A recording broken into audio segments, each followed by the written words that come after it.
So because these guys can't shed their fibre, they can't live outside. It'll just grow to a certain point and then it'll start matting up. So this is fibre that's been needle felted, so it's basically just a big mat of fur. So yeah, they'll get too hot with all this on and pass from heat exhaustion. So they can't live outside. They've got nothing in their coat to protect them from the wild, from the weather now, so it's just pure clean fibre, not like sheep's wool has the lanolin through it, so that protects their skin, but if they got wet it would just go straight through. Just so she's nice and safe. And they share alpacas and llamas all tied up like this as well. Except they don't get this fancy table that's designed especially. I'd imagine they probably put up more of a fight as well, don't they? Yeah. Find your feet under that fluff.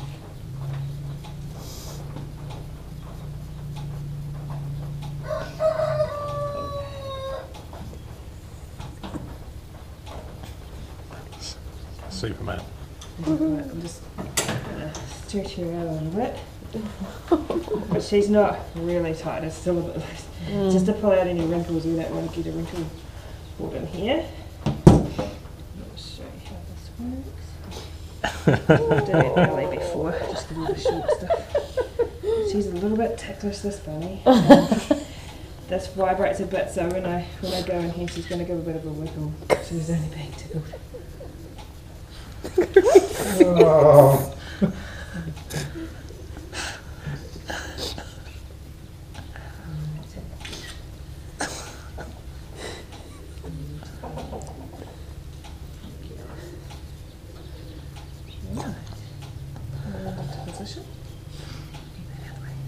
So this is just a normal sheep shearing handpiece. The only thing different is this piece here, the comb. We're using Australian invented combs. Our Kiwi combs have a few more teeth, these spiky bits, so they're a little bit wider, and this outside longer bit actually flicks around like that. So it's about that big, so it's a little bit too big to use for the bunnies. And our machine has been geared down to run a little bit slower too, so this piece going side to side doing all the cutting is going slower, so I can therefore go slower, cut slower and more gentle, not like they do with sheep in there. They're pretty rough, Racing through pretty quick, yeah. And I'll try not to tickle you too much.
So there is around 200 grams, if that, of fibre. It looks like a lot, but very, really light. Yeah. Yeah.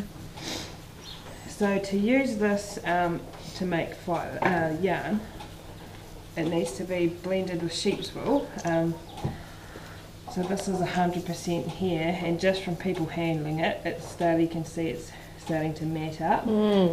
So if I wash that as well, it would shrink in like that. So it needs to be blended with sheep's wool to stop that happening. So the sheep's wool has little hooks on each fibre, so it'll grab onto this and it'll fluff it all out. And sheep's wool's got quite a bit of a crimp and it's bouncy, so it'll bounce it out too. So this is blended, this is this stuff knitted up. with a bit of extra stuff stuck to it. But you can see it's still nice and fluffy and soft. And also, if you were to wear something 100%, you won't be able to wear it for very long because it's so hot. Really? Yeah, so it cools it down a bit. So all these little bits that are too short for the yarn, see, like we've got to pick out all those little bits out of it for the yarn because it'll just ball up into a little matted ball. We keep them put aside for the nesting boxes for the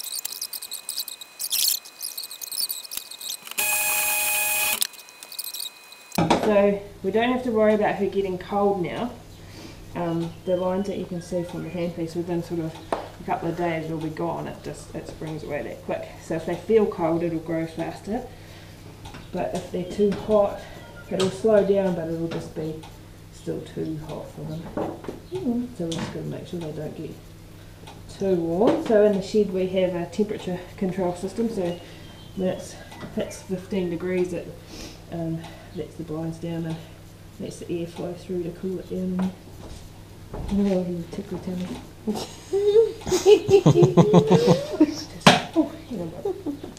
Look at your little footsies. Yeah, put them out for me. Just to see them leaving these all mash up as well. Yeah. Yeah, roll it over.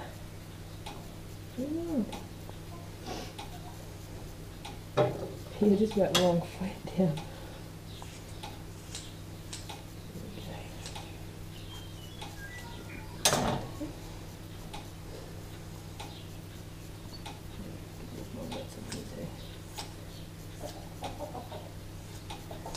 We'll flatten the back in a minute. There you go.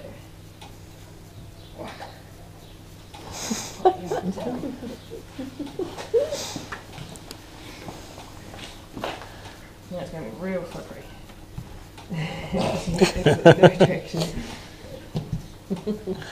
Can I touch it? Yeah, definitely. Oh my goodness. It's nice and soft. Oh, you silly guy.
chamber to the left. Right, let's give it a go. Ready? We're going to move to the right first. Matai! Leave your stick. Leave your stick. Ready? Matai! Matai! Maui! Maui! Yeah, I think we understand how to go good. Alright, so now what's going to happen is we do need to eliminate players so that we're only left with one standing. How you are eliminated is if you run in the wrong direction, you're out. If you drop the stick that you go towards, you're out. If you cut corners, you know, if you want to decide you're on the inside of the stick instead, you're out. And if you make someone else miss their stick, I'm going to eliminate you. Okay, so it's simple. As long as you follow the rules, instructions, you should win. Ready? Okay, reminder, Mata is to the right, Maui is to the left. Here we go. Maui! Just leave the stick. Okay? Ready? Maui! Yeah, that's it. Maui! Matai! Maui! Oh, there we have our first elimination, everybody. She ran in the wrong direction. You ran in the wrong way. So we have to eliminate you.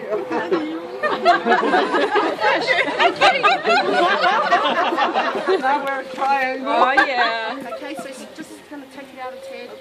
We're moving to expert mode. Oh yeah. Level up. Ready? Reminder, Mata is to the right, Maui is to the left. Maui!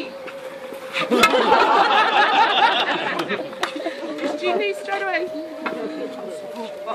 Look. Over here. Yep, gotcha. You ready? Exactly Are you ready? Mata right, Maui left. Run in the wrong direction. Oh, you see. Ready? Mata! This one! It was me! Yes! You did run in the right direction. So if you just swing it out a bit more, you should be able to do it. There we go. Well done, fast movers, I think. So, it has become a custom to our ladies that we do the point in time. So, on the count of 3, we're going to catch our point 3 times. Here we go, ladies. 1, 2, 3. 1, 2, 3. Almost. Well, we're going to continue on practicing the action with our lovely maiden here. Those of you that are watching, you don't get away with it too easy. You're going to help them out with a few words. Words that go like so. Repeating after me. Erere. Erere. Taku poi. Taku poi. Erere taku poi. Erere taku poi. Towards the side. Repeating after me again. Kirunga. Kirora. Bringing down towards the ground. Kirara. Kirara. You're going to step back on your right foot or turn to the right, bringing your point towards your right hip. This here is kiroto. Kiroto. Kiroto. Kiroto. Stepping out, bringing your point with you. Kiwaho. Kiwaho. Now back to the beginning. Erere taku poi. Erere taku poi. Kiruga. Kiruga. Now how are we going to end up? Erere taku poi. Erere taku poi. Erere taku poi. Kiora. Topo. Kimaho. Erere taku poi.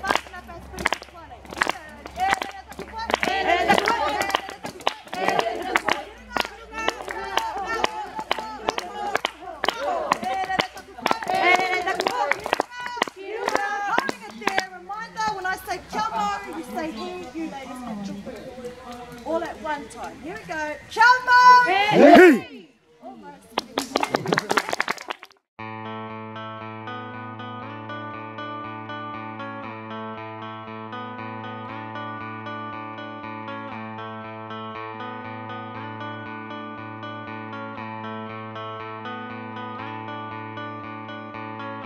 Feels like a painting on the wall, and I'm the colors.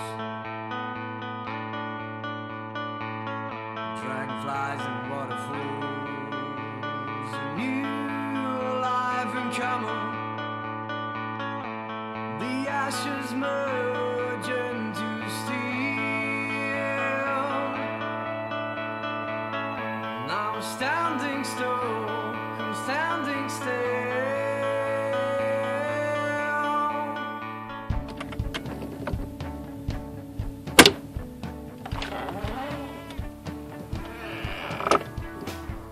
Doors open up and everything seems clear now. Takes me one last step, but I'm looking. I'll wear my crown. Doors open up and everything seems clear now. Takes me one last step, but I'm looking. I'll wear my crown.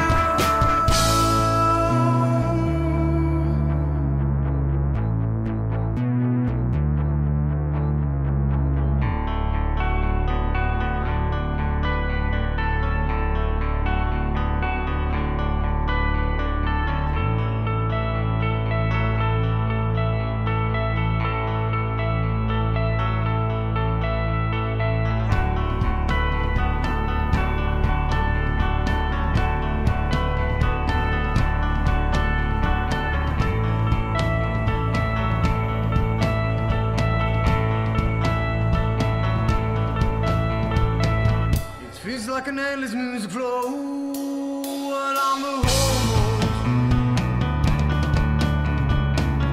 I can hear inside the hole. I don't believe in ghosts. And all the stories tell the path is blocked. And all the stories tell the path is blocked. But I'm the key. I'll fit the doors open up and everything seems clear now. Takes me one last step, but I'm looking. I wear my crown. Doors open up and everything seems clear now. Takes me one last step, but I'm looking. I wear my crown. Doors open up and everything seems clear now. Takes me one last step, but I'm looking.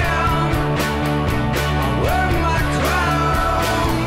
Doors open up and everything seems clear now. Takes me one last step, but I'm looking. I wear my crown.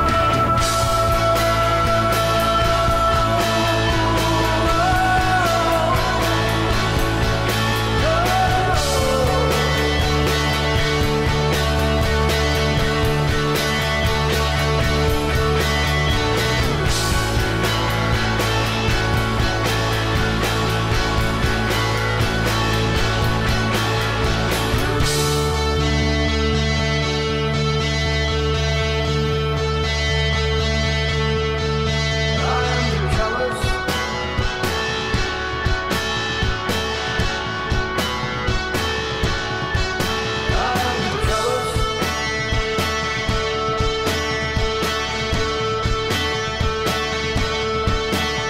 am the colors.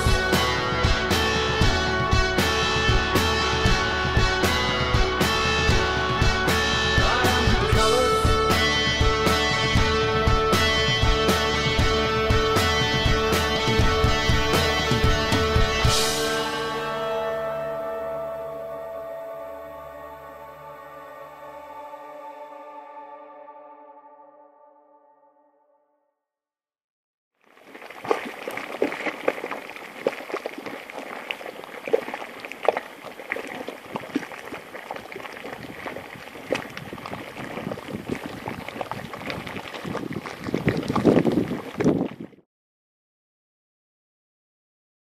Spring. Now the story behind the Lady Knox actually starts around about 100 years ago.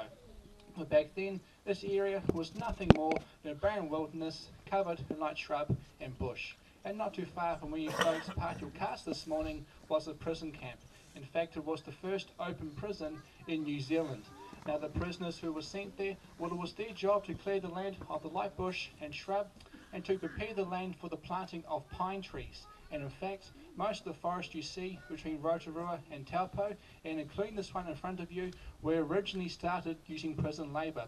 And it was a gang of those prisoners that came across this local hot spring. But again, what they saw 100 years ago is not what we are seeing now. All that was here was a beautiful clear hot water spring with a little ledge around about so high around it. Now you get a pretty good idea on what this rock formation will look like then, but on a much smaller scale. If you look to this rock formation over here, now if you look carefully folks, you will see a shrubby looking plant which is literally growing out of the rock. Now that is Manuka, or New Zealand tea tree, and its base marks the ledge of what would have been, back in those days, another hot spring. Now 100 years ago folks, New Zealand prison life was rather primitive. Those prisoners were about a half a day's pumpy horse ride from Rotorua, and they didn't have any access to the luxuries of life which we have today. But more importantly folks, they didn't have access to constant hot water. So it was a gang of those prisoners who thought it would be a rather clever idea to use the water from this hot spring here to wash their dirty clothes in.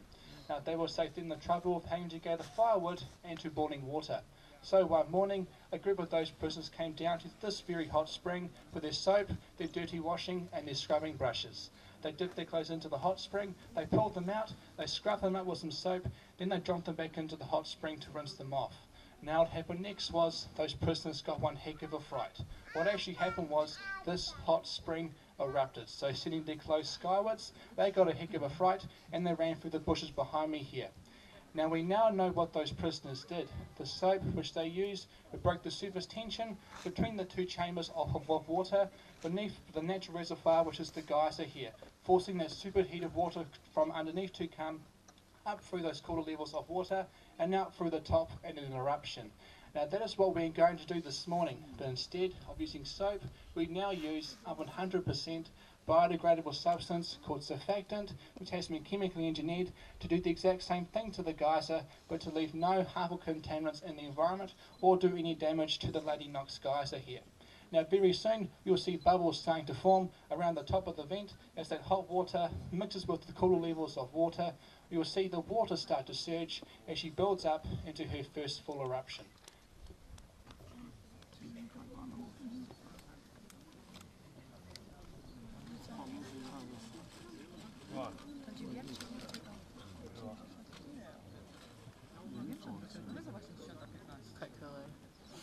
Now it is rather hard to judge on how quickly this geyser here will start erupting after I add the surfactant.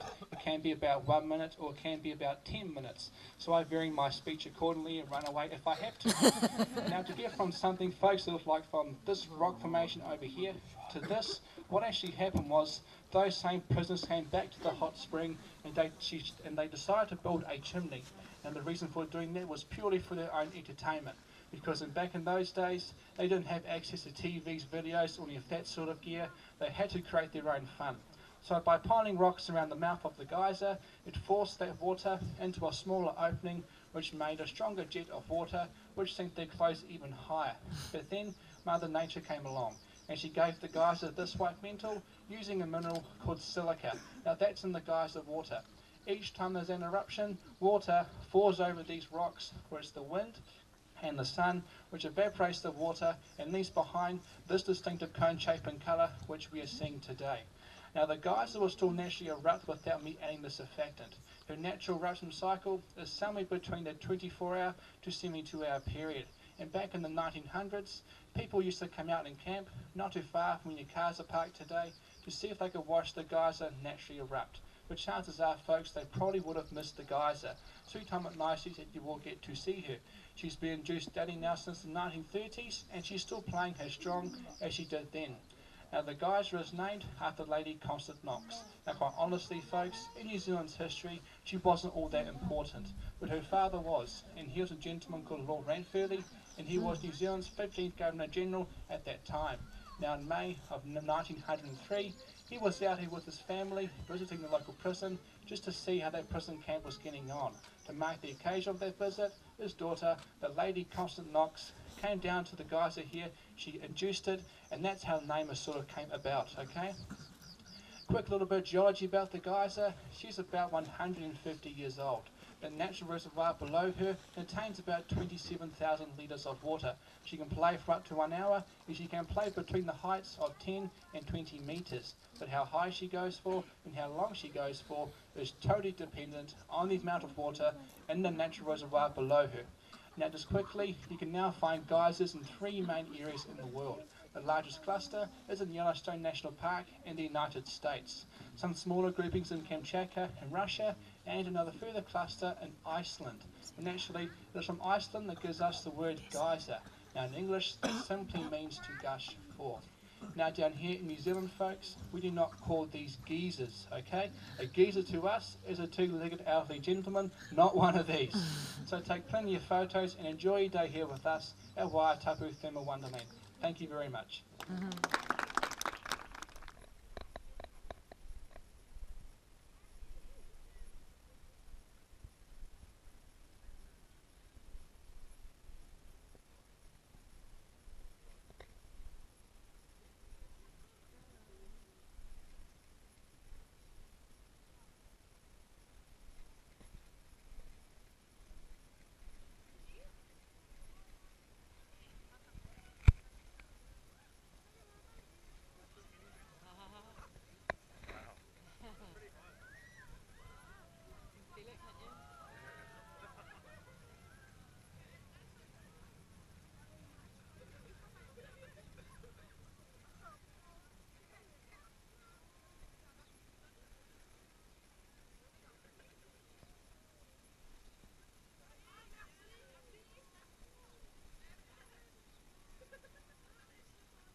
is annoying.